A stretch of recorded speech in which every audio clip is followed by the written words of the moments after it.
बिस्मिल्लाहिर्रहमानिर्रहीम। आज हम क्लास 10 फिज़िक्स में चैप्टर नंबर 12 के कंसेप्चुअल क्वेश्चंस करते हैं। Geometrical optics chapter number 12। ये जो कंसेप्चुअल क्वेश्चंस हैं KPK बोर्ड के बुक से लिए गए हैं।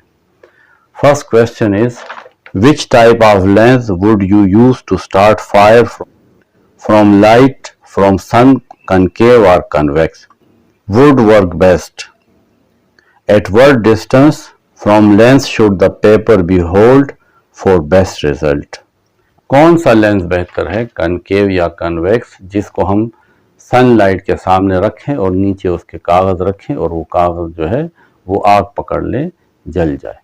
इसके लिए जो बेहतर हमारे पास लेंस है वो कन्वेक्स लेंस है। कन्वेक्स लेंस उसको कहते हैं जिसके दोनों साइड इस तरह बाहर की तरफ आए होते हैं। ये हमारे पास देखें कन्वेक्स लेंस है, इसके दोनों साइड बाहर की तरफ आए हुए हैं। ये भी एक कन्वेक्स लेंस है। इसके अगर आप इस पे हाथ लगाएं तो इसके दोनों साइड बाहर की तरफ आए हुए हैं, इसलिए इसको कन्वेक्स लेंस कहते हैं। ये इसका ऑप्टिकल सेंटर है। जब इसमें से पैरेलल बीम ऑफ लाइट आती है तो ये पैरेलल बीम ऑफ लाइट एक पॉइंट पे इकट्ठी होती है जिसको हम फोकस कहते हैं।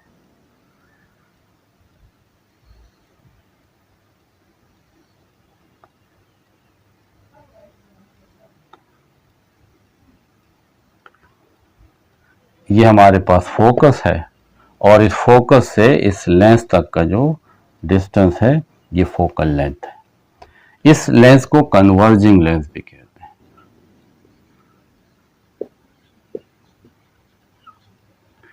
और ये कन्वेक्स लेंस भी। अगर हम पेपर को इस जगह पे रखें, इसके फोकस पे, तो तमाम ये जो ray parallel to principal axis आ रही है वो इस लेंस में से गुजरने के बाद यहाँ पे इकट्ठी हो जाएंगी। और क्योंकि ये हीट रेज हैं, इसके साथ इसमें हीट होती है, इंफ्रारेड है, इस वजह से ये कागज जो है ये चंद लम्हों में जल जाता है। अभी मैं आपको बताऊंगा कि इसमें से धुआं निकलेगा और इसमें होल प्रोड्यूस हो जाएगा। तो हमें इस पेपर को कहाँ पे रखना चाहिए? फोकल लेंथ के ऊपर, यानी जहां पे ये फोकस है, तो इस डिस्टेंस के ऊपर इसको रखना चाहिए। अब आप इसको प्रैक्टिकली भी देख लें।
अब आप इसका आंसर देख लें अपने नोट्स के लिए।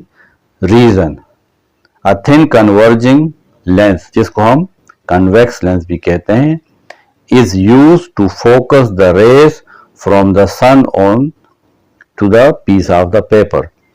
ये तमाम रेज जो है ये कन्वर्ज हो जाती हैं इस पीस ऑफ पेपर पे।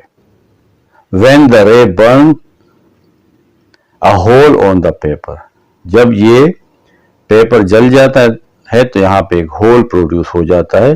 The distance between the lens and the paper is equal to the focal length of the lens। ये डिस्टेंस जो पेपर और इस लेंस के दरमियान है ये फोकल लेंथ के इक्वल होना चाहिए, यानी इसका फोकस इस पेपर के ऊपर हो तो पेपर बहुत अच्छा जलेगा। Explanation, in the figure above parallel rays from the sun, ये सन से पैरेलल रेज आ रही हैं और सन को हम इनफाइनाइट पे ले लेते हैं, यानी बहुत दूर है। After passing through the convex lens are focus to the point F. देखिए ये तमाम rays parallel to the principal axis कहां पे इकट्ठी हो रही है? फोकस पे। इसको कन्वर्जिंग पॉइंट भी कहते हैं। This point is the focal point, ये हमारा फोकल पॉइंट है। Therefore the distance between the lens and the paper where a hole is burned due to the concentration of rays, ये rays क्या है? Heat rays. In this instant, इस लम्हे ये heat rays है, is equal to the focal length of the lens. तो ये distance हमारे पास focal length of the lens होना चाहिए। Question 2 is, if a concave mirror produces a real image, is the image necessarily inverted. Concave mirror है, ये inside, देखें inside है, इसका ये शाइनिंग साइड जो है ये इनसाइड होता है, इस तरह अंदर की तरफ है, तो इसको हम कनकेव लेंस कहते हैं। इसमें 4 पोजीशंस पे रियल इमेज बनता है। प्रूव ये करना है, बताना ये है कि रियल इमेज हमेशा इन्वर्टेड होता है, रियल इमेज हमेशा उल्टा बनता है, सीधा नहीं बनता। अगर देखें मैं आपको नजर आ रहा हूं तो मेरा जो फेस है देखें इन्वर्टेड है, उल्टा है, ये देखें।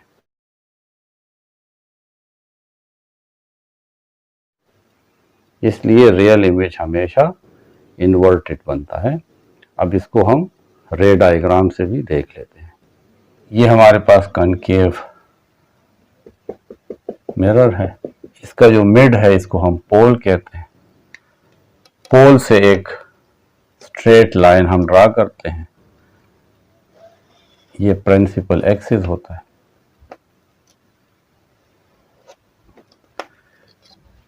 यहां पे कहीं फोकस होगा और फोकस के डबल पे सेंटर ऑफ कर्वेचर है। एक ऑब्जेक्ट है जो देखें सीधा है, इस ऑब्जेक्ट का टॉप जो है वो ए है और बॉटम बी है। 2 रेज इसमें से इस पॉइंट ए को ड्रा करने के लिए, बनाने के लिए 2 रेस का मिलना जरूरी है। एक रे देखें हम parallel to the principal axis लेते हैं,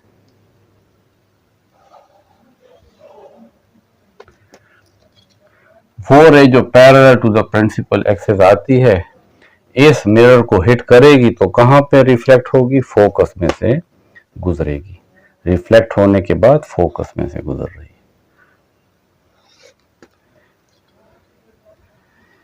है। एक रे हम इस सेंटर ऑफ कर्वेचर से गुजार लेते हैं,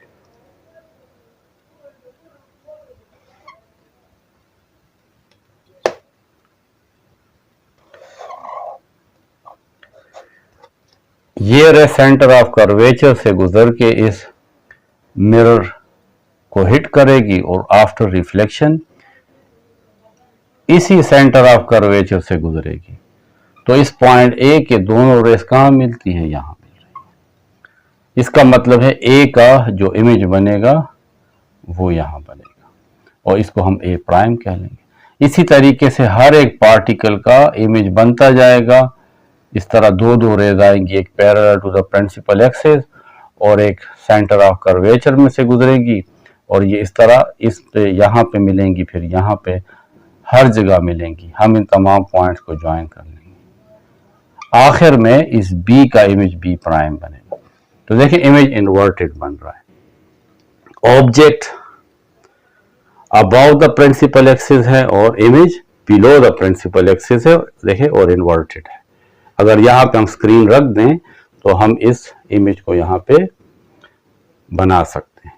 अब मैं एक कैंडल की मदद से इमेज बनाता हूँ, वो इमेज उल्टा बनेगा। वो कैंडल जो जल रही होगी तो उल्टा जल रही होगी, और दूसरा अभी मैंने आपको अपना ही फेस बताया तो वो आपको इन्वर्टेड नजर आ रहा था। ये हमारे पास कनकेव मिरर है जो रियल इमेज बनाता है। ये हमारे पास स्क्रीन है। रियल इमेज इन्वर्टेड होगा और उसको हम स्क्रीन पे ले सकते हैं। ये कैंडल है, इस कैंडल के इमेज को मैं इस स्क्रीन पे ड्रा करूंगा। आप देखेंगे कि ये जो इमेज होगा ये इन्वर्टेड होगा। ये देखें, इसमें जो इमेज बन रहा है ये इन्वर्टेड है। मैं जरा लाइट ऑफ करके आपको बताता हूं कि इमेज आपको इन्वर्टेड नजर आएगा। ये देखें, अब क्लियर हो गया है। ये बिल्कुल क्लियर इमेज नजर आ रहा है और ये इमेज जो है इन्वर्टेड है। तो रियल इमेज इन्वर्टेड होता है। अब आप इसका आंसर भी लिख लें। Reason, image is real if light rays are actually converging at a point.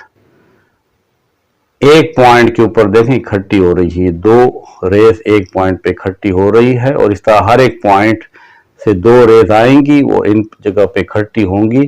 तो जब रेज एक्चुअली आपस में मिलती हैं तो हमेशा रियल इमेज बनेगा। If we place a screen at the image position the image would appear on the screen. यहां पे अगर मैं एक स्क्रीन रख दूं तो मुझे इसका इमेज यहां नजर आएगा।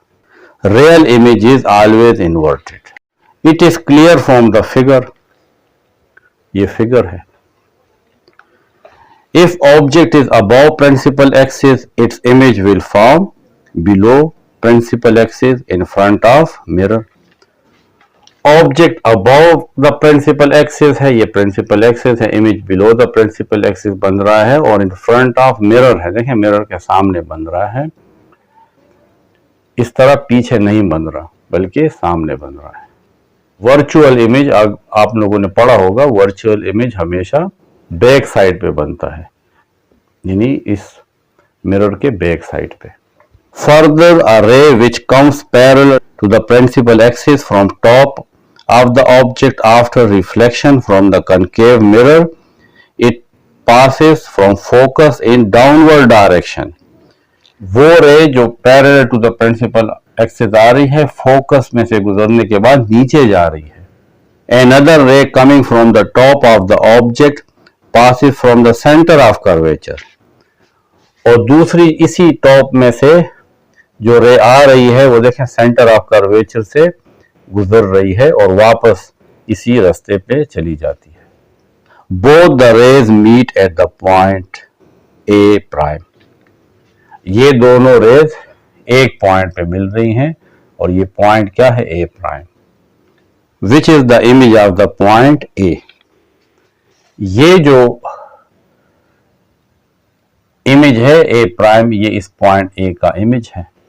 In this manner the images of all the particles are formed. The image is upside down. इस तरीके से ये तमाम पार्टिकल जो है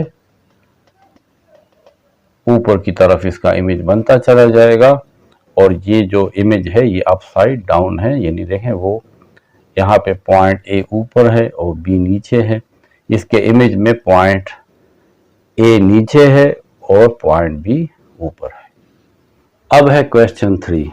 are rear view mirror use in cars convex और कनकेव।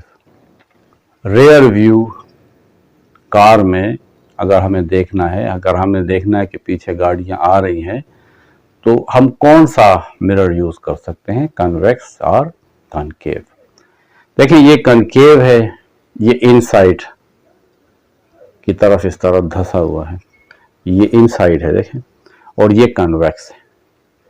कन्वेक्स में जो इमेज बनता है वो स्मॉल होता है और वर्चुअल है, यानी इसको आप स्क्रीन पे नहीं बना सकते, हम स्क्रीन के ऊपर कोई भी इमेज ड्रा नहीं कर सकते इसकी मदद से।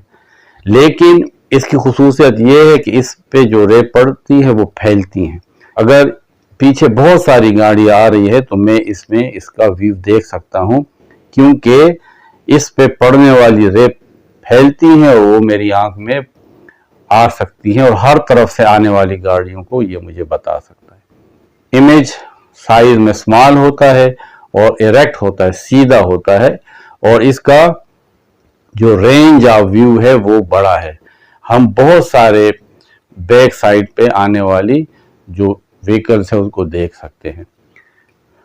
कनकेव जो है इसमें तो एक इमेज उल्टा बनता है, और ये क्योंकि लाइट रे को कन्वर्ज करता है तो आप एक मखसूस पॉइंट को तो देख सकते हैं, लेकिन वाइड रेंज आप इसमें नहीं देख सकते। तो इसलिए बेस्ट जो बैक व्यू के लिए कार में यूज होने वाला मिरर है वो क्या है, वो हमारे पास कन्वेक्स मिरर है। इसका जो रेंज है वो बहुत ज़्यादा वसी है। अगर आप इस कन्वेक्स लेंस में देखें तो आपको यहाँ पे देखें पूरा कमरा नज़र आ रहा है, और इमेज जो है देखें सीधा है, मैं आपको सीधा नज़र आ रहा हूँ। इसमें अगर आप देखें कनकेव में तो ये देखें कोई लुक नहीं है, मेरा आपको सिर्फ शर्ट का थोड़ा सा हिस्सा नज़र आ रहा है। इसका मतलब है कि ये जो मिरर है कनकेव ये बेस्ट नहीं है रेयर व्यू के लिए।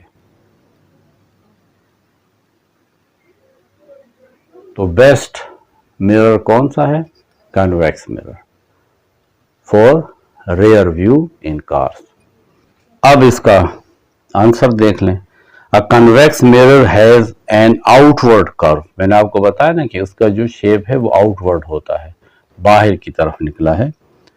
It has the ability to diverge the beam of light parallel to the principal axis. Parallel light जो इस पे पड़ती है वो उसको डाइवर्ज करता है, फैलाता है। Such mirror create a virtual image of the object. ये जो ऑब्जेक्ट का इमेज बनाएगा ये वर्चुअल इमेज है, ये रियल इमेज नहीं है। And this image is lightly diminished. और ये थोड़ा सा साइज में छोटा भी होता है, इसलिए हमें बहुत सारे ऑब्जेक्ट एक साथ नजर आ सकते हैं। The convex mirror produces an upright image of any object. ये हर एक ऑब्जेक्ट का जो इमेज है वो अपराइट बनाता है, सीधा बनाता है। And offer a wide viewing area. और हमें जो देखने वाला एरिया है वो बहुत ज्यादा वाइड एरिया देता है, ज्यादा हम व्यू जो है ज्यादा एरिया का व्यू देख सकते हैं। As compare to the plane mirror, जो हमारे घरों में प्लेन मिरर होते हैं इसके मुकाबले में ये हमें ज्यादा व्यू एरिया देता है। The usages of this type of mirror as a rear view mirror, हम इसे रेयर व्यू मिरर के तौर पे भी यूज कर सकते हैं। साइड व्यू मिरर, वो गाड़ियों के दरवाजों के साथ जो साइड पे मिरर लगे होते हैं वहां पे भी यूज कर सकते हैं। डेंजरस जो हमारे पास टर्न होते हैं वहां पे भी यूज कर सकते हैं। इन इवन मोटरसाइकिल इस कॉमन, और मोटरसाइकिल पे जो दोनों साइड के ऊपर मिरर लगे होते हैं उसमें भी हम इसको यूज कर सकते हैं। Now question 4 is a magician during a show make a glass lens with n is equal to 1.47, n mean refractive index, disappear in the trough of liquid. What is the refractive index of liquid? Could the liquid be water? अब हम इसे demonstrate भी करेंगे। ये हमारे पास एक lens है और इसका रिफ्रैक्टिव इंडेक्स क्या है, 1.47। डिसअपेयर इन अ लिक्विड, ये एक लिक्विड में डिसअपेयर हो जाता है, यानी इसको पहले हम एक गिलास में डालते हैं और फिर इसके ऊपर लिक्विड डाल लेते हैं। जो ही ये उस लिक्विड के अंदर जो है वो डिप हो जाएगा, इमर्स्ड हो जाएगा, डूब जाएगा, तो ये डिसअपेयर हो जाएगा। What is the refractive index of that liquid, वो लिक्विड जो है उसका रिफ्रैक्टिव इंडेक्स क्या होगा। Would the liquid be water, तो क्या जो हमने वो लिक्विड डाला है वो पानी हो सकता है। देखिए इसका रिफ्रैक्टिव इंडेक्स 1.47 है, पानी का रिफ्रैक्टिव इंडेक्स 1.33 है, तो दोनों का रिफ्रैक्टिव इंडेक्स सेम नहीं है। इस वजह से जब मैं इसमें पानी डालूंगा तो मुझे ये पानी के अंदर नज़र आएगा, क्योंकि लाइट जब रिफ्रैक्ट होती है पानी में से तो वो कुछ बेंड होगी। रिफ्रैक्टिव इंडेक्स का मतलब है कि वो थोड़ी सी बेंड होगी एक ख़ास रेशो के साथ, और जो रे इस पे पड़ेगी तो इससे भी बेंड होगी। क्योंकि इसका रिफ्रैक्टिव इंडेक्स ज़्यादा है और पानी का कम है, इसलिए मुझे पानी और ये जो गिलास लेंस है ये अलग अलग दिखाई देंगे। मुझे पानी में ये दिखाई देगा। अब मैं क्या करता हूँ, इसमें वो लिक्विड डालता हूँ जो मैजिशियन ने यूज़ किया है। जब वो लिक्विड इसमें आ जाता है तो ये गायब हो जाता है, डिसअपेयर हो जाता है। अब जब ये डिसअपेयर हो गया, इसका मतलब है जो मैंने लिक्विड डाला है उसका भी रिफ्रैक्टिव इंडेक्स करीब करीब इसके रिफ्रैक्टिव इंडेक्स के इक्वल है, यानी 1.47 तो नहीं होगा लेकिन इसके करीब करीब होगा, यानी वो तकरीबन 1.473 होगा। हमारे पास जो बुक में टेबल है उसमें मैं देख लूँगा कि ऐसा कौन सा लिक्विड है जिसका रिफ्रैक्टिव इंडेक्स गिलास के इसके 1.47 के तकरीबन इक्वल है, तो वो हमारे पास ग्लिसरीन है जिसका रिफ्रैक्टिव इंडेक्स 1.473 है। तो क्योंकि जब लाइट रिफ्रैक्ट होगी और मेरी आंखों में पड़ेगी तो इससे रिफ्रैक्ट होने वाली लाइट और ग्लिसरीन से रिफ्लेक्ट होने वाली लाइट वो एक रेशो के साथ रिफ्लेक्ट होगी, दोनों एक ही जैसी रिफ्लेक्ट होगी। इसलिए मेरी आंख जो होगी वो इस ग्लिसरीन में और इस लेंस में फ़र्क नहीं कर सकेगी और मुझे ये नज़र नहीं आएगा। तो वो जो लिक्विड होगा तो उसकी मोस्ट पॉसिबिलिटी ये है कि वो हमारे पास ग्लिसरीन है। तो इसको हम प्रैक्टिकली भी कर लेंगे। ये हमारे पास लेंस है जिसका रिफ्रैक्टिव इंडेक्स 1.47 है। एक मैजिशियन इसे इस लिक्विड में डालता है। ये अगर वाटर है, ये देखें इसमें हमें ये लेंस नज़र आ रहा है।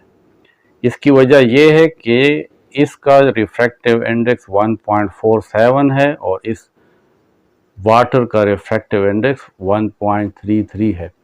तो जब इसमें से रे हमारी आंख में पड़ती है तो इससे ज़्यादा रिफ्रैक्ट होगी और वाटर से कम रिफ्रैक्ट होगी। इस वजह से ये दोनों हमें वाटर में भी क्लियरली नज़र आ रहे हैं। अब हमने ये फाइंड करना है कि मैजिशियन ने जो लिक्विड डाला था वो क्या है। तो हमारे पास एक लिक्विड है ग्लिसरीन, उसका भी रिफ्रैक्टिव इंडेक्स 1.473 है। तो उसको हम इसमें डालते हैं और साथ ये लेंस भी डालेंगे, तो फिर हम देखते हैं कि ये हमें नज़र आता है या नहीं। अब ये इस कप में ये हमारे पास ग्लिसरीन है। इस ग्लिसरीन में अब ये लेंस हम डालते हैं, क्योंकि इसका रिफ्रैक्टिव इंडेक्स और इसका रिफ्रैक्टिव इंडेक्स तकरीबन सेम है, तो ये इसके अंदर डिसअपेयर हो जाएगा। ये इसका रिफ्रैक्टिव इंडेक्स हम अपनी बुक में टेबल से फाइंड कर सकते हैं। ये देखें इसमें लेंस पड़ा हुआ है लेकिन हमें नज़र नहीं आ रहा। मैं इसको टच करता हूँ, देखें यहाँ पे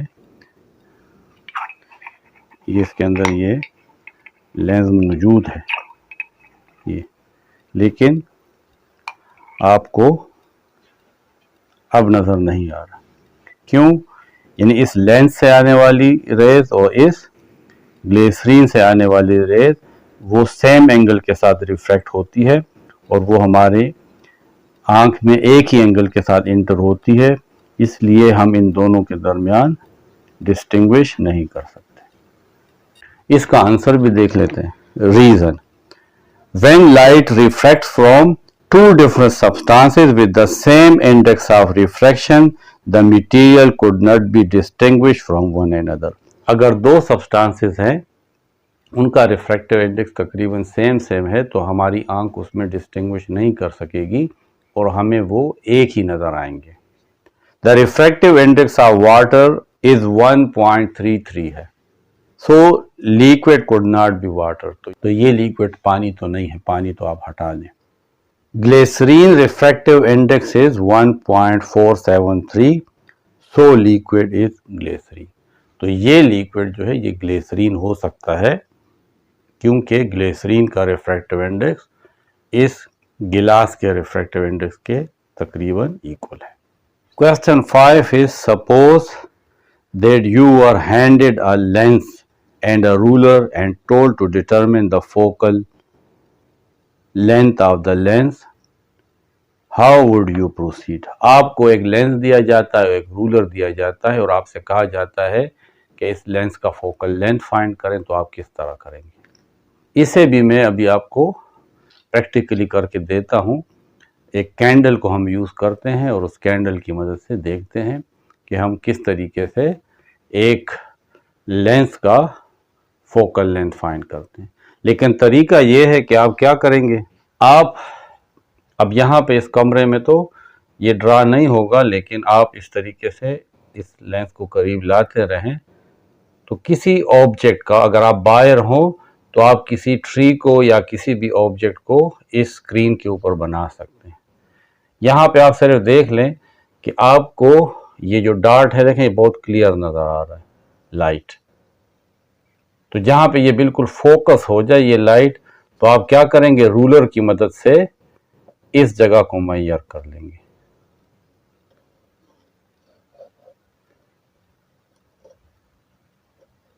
तो आप ये जगह देख लेंगे कि ये कितने सेंटीमीटर है, तो वो क्या होगा, वो इस लेंस का रफ फोकल लेंथ होगा। वैसे तो हम फार्मूला की मदद से फाइंड करते हैं, तो ये एक रफ फोकल लेंथ होगा। अब इसका आंसर देख लें। Reason, take a lens and find its rough focal length by focusing the image of the object on the wall। जैसे मैंने आपको बताया कि वॉल के ऊपर या इस बोर्ड के ऊपर कोई भी इमेज आप बना ले, ड्रा कर ले। यहाँ पे देखें, ये आपको जो लाइट नजर आ रही है, इसी को आप इमेज समझ लें। Measure the distance between the lens and the wall with the ruler which gives the rough focal length। तो ये जो हमारे पास ये इमेज बन रहा है, तो इस लेंस और इस इमेज के दरमियान रूलर की मदद से हम क्या करेंगे, ये फोकल लेंथ फाइंड कर लेंगे। ये देखें, यहाँ पे जो क्लियर आपको लाइट नज़र आ रही है, तो ये डिस्टेंस मेजर कर लेंगे। Question 6 is, can we achieve total internal reflection from optically rare medium to optically denser medium. Total internal reflection कम, क्या हम रेयर मीडियम से डेंसर मीडियम की तरफ अगर लाइट रे जाती है तो हम उससे टोटल इंटरनल रिफ्लेक्शन जो हासिल कर सकते हैं या नहीं? पहले ज़रा मैं आपको दोबारा टोटल इंटरनल रिफ्लेक्शन समझाता हूँ। ये हमारे पास एक डेंसर मीडियम है, फॉर एग्जांपल गिलास है। ये हमारे पास गिलास है और ये बाहर एयर है। यहाँ पे एक रे है, इस सोर्स में, इस गिलास में एक रे है। ये रे गिलास से बाहर आना चाह रही है। जब ये गिलास के सरफेस पे पहुंचेगी तो दो काम होंगे। यहाँ पे एक हम नॉर्मल ड्रा कर लेते हैं, यानी 90 का एंगल। ये रे रिफ्रैक्ट भी होगी, यानी थोड़ा सा बाहर जाएगी, ये रिफ्रैक्शन है। When a ray enter from one medium to another, the ray of light bends away from a normal or towards normal। क्योंकि ये हमारे पास डेंसर मीडियम है और ये रेयर मीडियम है, इसलिए ये रे अवे फ्रॉम नॉर्मल आएगी। कुछ रे रिफ्लेक्ट भी होगी, वापस भी आएगी। और लॉज ऑफ रिफ्लेक्शन के मुताबिक ये एंगल ऑफ इंसिडेंस और ये एंगल ऑफ रिफ्लेक्शन आपस में इक्वल होंगे। अगर हम इस रे को थोड़ा सा और इंक्रीज कर दें, इसका एंगल थोड़ा सा और इंक्रीज कर दें, तो ये रे बाहर जाते हुए रेयर मीडियम पे जाते हुए थोड़ा सा और भी बेंड हो जाएगी और कुछ इसी मीडियम में यानी गिलास में वापस आ जाएगी। ये इंसिडेंट एंगल है, ये रिफ्लेक्शन एंगल है। अगर इस रे को थोड़ा सा और बड़े एंगल के साथ हम यहां पे सेंड करें,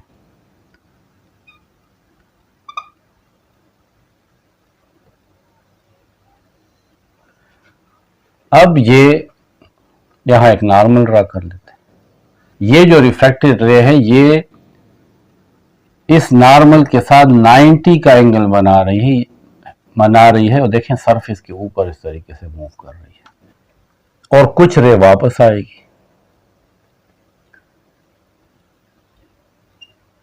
ये एंगल ऑफ इंसिडेंस है और ये एंगल ऑफ रिफ्लेक्शन है। अब ये जो रिफ्रैक्टेड रे है जो बाहर निकल रही थी ये इस नॉर्मल के साथ एग्जैक्टली 90 का एंगल बना रही है। इसके बाद क्या होगा, अगर मामूली सा भी ये एंगल बढ़ जाएगा तो ये रे अब इसी मीडियम में इस गिलास में वापस आ जाएगी। तो इस एंगल को अब हम क्रिटिकल एंगल कहेंगे। ये जो इंसिडेंट एंगल है ये अब क्रिटिकल एंगल हो जाएगा, क्योंकि इसके बाद अगर ये एंगल मामूली सा भी इंक्रीज हुआ तो टोटल इंटरनल रिफ्लेक्शन होगा और रिफ्रैक्शन नहीं होगा। तो हम कह सकते हैं the critical angle is a angle for which refracted रे make angle of 90 degree with normal. ये क्रिटिकल एंगल वो एंगल है जिस पे ये रिफ्रैक्टेड रे नॉर्मल के साथ 90 का एंगल बनाती है। अगर क्रिटिकल एंगल के बाद मामूली सा भी इसमें इजाफा हो जाए तो ये रे वापस एंटर हो जाएगी। Now if the incident angle is increase from the critical angle. Now if this incident angle, which is now called critical angle, increased little more from this critical angle, now if this incident angle is increased from critical angle, the light ray bounce back in its own medium, इसी medium में वापस आ जाएगी। ये रे अब थोड़ी सी और जब क्रिटिकल एंगल से बढ़ती है तो फिर ये रे बाहर नहीं जा सकती और ये रे वापस इसी मीडियम में आ जाएगी। इसको हम क्या कहते हैं, टोटल इंटरनल रिफ्लेक्शन। क्वेश्चन ये है कि अगर ये रे रेयर मीडियम से डेंसर की तरफ आए तो क्या टोटल इंटरनल रिफ्लेक्शन हो सकता है? तो टोटल इंटरनल रिफ्लेक्शन के लिए दो कंडीशन है। पहली कंडीशन ये है कि ये जो रे है इसको डेंसर से रेयर की तरफ जाना चाहिए। रेयर से डेंसर की तरफ अगर रे आएगी तो टोटल इंटरनल रिफ्लेक्शन नहीं होगा। और दूसरी कंडीशन ये है कि ये जो इंसिडेंट एंगल है, ये जो एंगल ऑफ इंसिडेंट है ये वाला, ये एंगल ऑफ इंसिडेंस ये इस क्रिटिकल एंगल से ग्रेटर हो। तो जब ये इंसिडेंट एंगल क्रिटिकल एंगल से ग्रेटर होगा तो फिर टोटल इंटरनल रिफ्लेक्शन होगी। ये दोनों कंडीशन होने चाहिए। तो टोटल इंटरनल रिफ्लेक्शन कभी भी नहीं होगा अगर लाइट रे एयर से गिलास की तरफ आए या एयर से वाटर की तरफ आए, क्योंकि वाटर भी डेंसर मीडियम है एयर के मुकाबले में। अगर एक मीडियम वाटर है और एक मीडियम गिलास है तो रे अगर वाटर से गिलास की तरफ आएगा तो टोटल इंटरनल रिफ्लेक्शन नहीं होगा, क्योंकि रिफ्रैक्टिव इंडेक्स ऑफ वाटर 1.33 है और रिफ्रैक्टिव इंडेक्स ऑफ गिलास वो 1.52 है। गिलास का रिफ्रैक्टिव इंडेक्स ज्यादा है। ये डेंसर मीडियम है, ये रेयर मीडियम है। वाटर रेयर मीडियम है और गिलास डेंसर मीडियम है, इसलिए टोटल इंटरनल रिफ्लेक्शन नहीं होगा। देखें टोटल इंटरनल रिफ्लेक्शन तब होगा कि ये जो इंसिडेंट एंगल, ये जो इंसिडेंट एंगल देखें बढ़ रहा है, ये भी 90 की तरफ बढ़ रहा है, और रिफ्रैक्टिव जो रे है उसका एंगल भी 90 की तरफ बढ़ रहा है। ये जो रिफ्रैक्टेड रे है ये पहले 90 की तरफ पहुंच जाती है, इससे पहले कि ये जो इंसिडेंट रे है ये 90 की तरफ पहुंचे। इंसिडेंट रे जो है, ये जो इंसिडेंट रे है ये भी आगे की तरफ देखें बढ़ रही है, और ये जो रिफ्रैक्टेड रे है ये भी 90 की तरफ बढ़ रही है इस तरह नीचे। तो रिफ्रैक्टेड रे पहले 90 पे पहुंच जाती है इस इंसिडेंट रे के 90 के एंगल पे पहुंचने से पहले। इसका मतलब है कि टोटल इंटरनल रिफ्लेक्शन के लिए ये जरूरी है कि ये जो रिफ्रैक्टेड रे है ये 90 पे पहले पहुंच जाए, इससे पहले कि ये इंसिडेंट रे 90 के एंगल पे पहुंच जाए।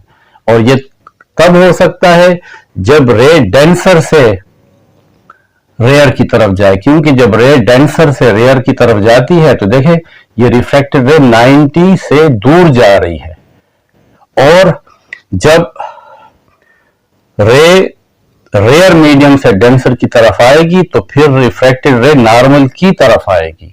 इस पॉइंट को भी देखें, इसको फिर मैं टॉपिक में भी आपको पूरे डिटेल से समझा दूंगा। तो ये जो एंगल ऑफ रिफ्रैक्शन है ये ग्रेटर होता है, ठीक है। ये एंगल ऑफ रिफ्रैक्शन, ये एंगल बढ़ रहा है, देखिए ये एंगल ऑफ रिफ्रैक्शन है, ये एंगल ऑफ रिफ्रैक्शन है, ये एंगल ऑफ रिफ्रैक्शन है। तो ये angle of refraction angle of incidence से, ये एंगल ऑफ इंसिडेंस है, ये वाले, ये एंगल ऑफ इंसिडेंस से ग्रेटर होगा एंगल ऑफ रिफ्रैक्शन। और ये कौन सी सूरत में हो सकता है? ये उस सूरत में हो सकता है जब ये रिफ्रैक्टेड रे नॉर्मल से दूर जाए, और ये इसी सूरत में हो सकता है जब रे डेंसर से रेयर की तरफ जाए। तो ये याद रखें कि टोटल इंटरनल रिफ्लेक्शन तब होगी जब रे डेंसर से रेयर की तरफ जाएगा, रेयर से डेंसर की तरफ जो रे आएगी तो टोटल इंटरनल रिफ्लेक्शन नहीं होगी। The condition for total internal reflection are, first condition is the light must be travelling from denser medium to rare medium. Second condition है the angle of incidence must be greater than the critical angle, so the total internal reflection will not occur when light travels from rarer medium to the denser medium. Total internal reflection will not take place unless the incident light is traveling within the more optically denser medium toward the less optically denser medium. Total internal reflection will not take place unless the incident light is traveling within the more optically denser medium towards the less optically denser medium. Total internal reflection will happen for light traveling from water towards air, but it will not happen for light traveling from air towards water. Total internal reflection would happen for light traveling from water towards air, but it will not happen for light traveling from water towards ground glass. Total internal reflection occurs because the angle of refraction reaches a 90-degree angle before the angle of incidence reaches a 90 degree. The only way for the angle of refraction to be greater than the angle of incidence is for light to bend away from the normal. Since light only bends away from the normal when passing from a more denser medium into a less denser medium, then this would be necessary condition for total internal reflection.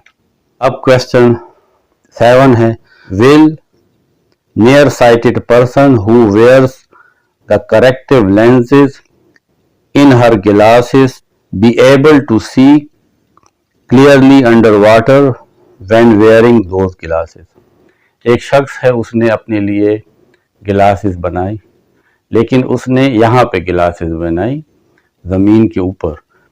तो जाहिर है कि यहाँ पे glasses air से refract होती है और एयर का जो रिफ्रैक्टिव इंडेक्स है वो कम है, 1.002 है। अब यही शख्स अगर यही गिलास पहने हुए वाटर में चला जाता है, वाटर का रिफ्रैक्टिव इंडेक्स 1.332 है, यानी वो डेंसर मीडियम है, तो वहां रिफ्रैक्शन ज्यादा होगी क्योंकि लाइट वाटर से गिलास में आएगी। इस वजह से जब एक शख्स जो नियर साइटेड पर्सन है, यानी उसको करीब ऑब्जेक्ट सही नजर आते हैं और दूर के ऑब्जेक्ट्स उसको सही नजर नहीं आते, तो जब वो इन गिलासेस के साथ वाटर में जाएगा तो वो क्लियरली नहीं देख सकता, क्योंकि वाटर का रिफ्रैक्टिव इंडेक्स एयर के मुकाबले में ज्यादा है। A person will not see clearly underwater when wearing those glasses because of the different refractive index of water than air. Explanation: water has refractive index of 1.332, which is much greater than that of air, 1.002. High refractive index of water affects the refraction of light rays, due to which he or any nearsighted person will not be able to see clearly in water by wearing glasses having corrective lenses. Question 8 is, when you use simple magnifying glass, does it matter whether you hold the object to be examined close to the lens, then focal length, or further away? Explain. अगर आपके पास एक magnifying गिलास है जिसको हम simple microscope भी कहते हैं, और आप किसी ऑब्जेक्ट को एग्जामिन करना चाहते हैं, तो आप उस ऑब्जेक्ट को फोकस या फोकल लेंथ के अंदर रखेंगे या फोकल लेंथ से बाहर, इसे एक्सप्लेन करना है। ये हमारे पास मैग्नीफाइंग गिलास है। इस मैग्नीफाइंग गिलास को हम कन्वेक्स लेंस भी कहते हैं। कन्वेक्स लेंस असल में ये रियल इमेज बनाता है। ये 4 सिचुएशन में रियल इमेज बनाता है और एक सिचुएशन में वर्चुअल इमेज बनाता है। ये हमारे पास लेंस है, ये इसका प्रिंसिपल एक्सिस है, ये फोकस है, यहाँ पे सेंटर ऑफ कर्वेचर है या इसको 2F भी कहते हैं, इस साइड पे भी फोकस है और ये 2F है यानी सेंटर ऑफ कर्वेचर। जब हम एक ऑब्जेक्ट को 2F से दूर रखते हैं, ये तमाम पोजीशन आपकी बुक में गिवन है, तो ऑब्जेक्ट का इमेज इस साइड पे बनेगा और साइज में छोटा होगा, जब और रियल इमेज बनेगा। जब हम ऑब्जेक्ट को 2F पे रखेंगे तो इमेज इतना ही बनेगा जितना ये ऑब्जेक्ट है। जब हम ऑब्जेक्ट को 2F और F के दरमियान रखेंगे तो इमेज मैग्नीफाई होगा और रियल इमेज बनेगा। यहां पे भी रियल इमेज होगा, यहां पे भी रियल इमेज होगा, यहां पे भी होगा। जब हम F पे रखेंगे तो इमेज इनफाइनाइट पे बनेगा और हाईली मैग्नीफाइड होगा, यानी प्रैक्टिकली इमेज यहां नहीं बनेगा क्योंकि इन्फिनिटी पे तो हम नहीं देख सकते। फोकल लेंथ पे इमेज नहीं बनता। जो ही हम फोकस से आगे बढ़ते हैं तो इमेज जो है वो रियल से वर्चुअल हो जाता है और इमेज जो है वो इन्वर्टेड के बजाय अपराइट हो जाता है। ये तमाम पोजीशंस आपकी बुक में है, हम लोग इसको पढ़ चुके हैं। यहाँ पे सिर्फ आपको एक्सप्लेन कर रहा हूं कि हमें ऑब्जेक्ट को कहाँ रखना है। तो ये जो मैग्नीफाइंग गिलास है, इसमें हमें ऑब्जेक्ट को फोकस और मिरर के ऑप्टिकल सेंटर, ये जो ऑप्टिकल सेंटर है इसके दरमियान रखना है। ये फोकस है, यहां यहां यहां कहीं पे भी रख सकते हैं, क्योंकि हमें इमेज जो है वो इरेक्ट चाहिए, सीधा इमेज चाहिए। तो इस वजह से अगर हमने इस ऑब्जेक्ट को बियॉन्ड एफ रखा तो फिर तो रियल इमेज बनेगा और उल्टा बनेगा। तो इस वजह से ये जो हमारे पास मैग्नीफाइंग गिलास है, एक तो इसका शॉर्टर फोकल लेंथ है। शॉर्टर फोकल लेंथ का मतलब है कि ये रेस को बहुत जल्दी कन्वर्ज करता है। ये जो पैरेलल बीम ऑफ लाइट है इसको बहुत जल्दी कन्वर्ज कर लेता है, यानी बहुत पावरफुल लेंस होता है। ये जो मैग्नीफाइंग गिलास है ये बहुत पावरफुल लेंस है। तो इसमें अगर हम कोई भी चीज देखते हैं, कोई ज्वेलरी है, कोई बहुत स्मॉल पार्ट्स है, या हम कोई बहुत छोटी लिखी हुई चीज को पढ़ना चाहते हैं, तो हमें उस ऑब्जेक्ट को फोकस के अंदर रखना पड़ेगा।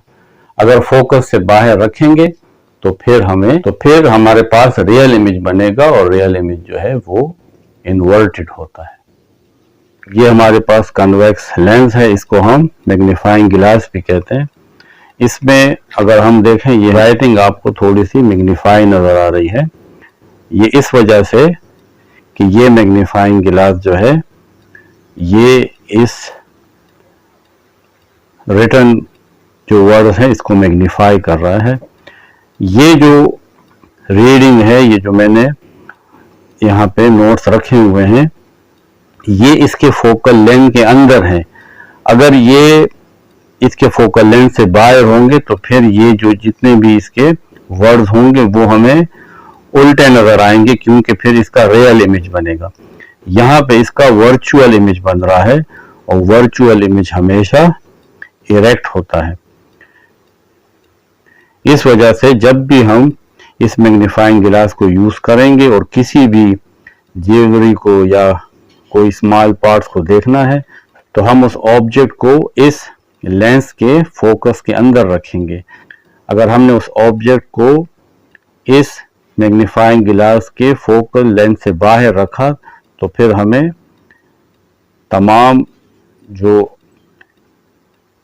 ऑब्जेक्ट्स के पार्ट्स होंगे वो इन्वर्टेड नजर आएंगे। Answer, a simple microscope is a convex lens of shorter focal length.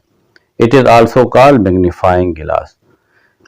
A simple microscope works on the principle that when an object is placed within its focal length, देखें focal length के अंदर रखेंगे, a magnified virtual and erect image is formed. Since the image form is larger than object, it becomes easier to see the details of the small object. The magnifying glass is used by watchmakers and jewelers to see the fine parts. Now question 9 is, in the blind turns on hilly roads, mirrors are used to help drivers. Are these mirrors plane mirrors, concave mirrors or convex mirrors? Explain. तो ये हमारे पास convex mirror है। ये देखें बाहर की तरफ निकला होता है, इससे इस पे पड़ने वाली लाइट रेज जो है वो फैलती हैं, डाइवर्ज होती है, इस वजह से हमें वाइड व्यू रेंज नज़र आता है। ये कनकेव मिरर है, क्योंकि ये लाइट को कन्वर्ज करता है, इसलिए इससे जो हमें ऑब्जेक्ट नज़र आता है उसका एक ख़ास पार्ट नज़र आएगा। पूरा ऑब्जेक्ट हमें बहुत ज़्यादा, यानी इससे हमें बहुत वसी, बहुत वास्ट रेंज में ऑब्जेक्ट्स नज़र नहीं आते।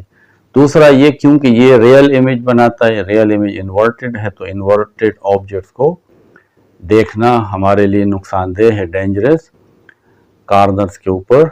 तो इस वजह से हम जो कार्नर होते हैं डेंजरस, उस पर ये कन्वेक्स मिरर यूज करते हैं। ये wide area of the road हमें देगा, हर तरफ से पूरी गाड़ियां जो दूसरी साइड से आ रही होंगी वो हमें नजर आएंगी। ये देखें इसका जो रेंज है बहुत वाइड है और ऑब्जेक्ट सीधा नजर आता है। अगर आप इसको देखें तो इसमें देखें ऑब्जेक्ट का कोई एक पार्ट कहीं पे नज़र आ रहा होगा, और अगर आप इस पे मुझे देख सकें थोड़ा सा फेस नज़र आ रहा है और इन्वर्टेड है। इस वजह से बेस्ट जो यूज हो सकता है डेंजरस कॉर्नर्स पर, वो हमारे पास कन्वेक्स मिरर है। Answer, a convex mirror has the ability to diverge a parallel beam of light.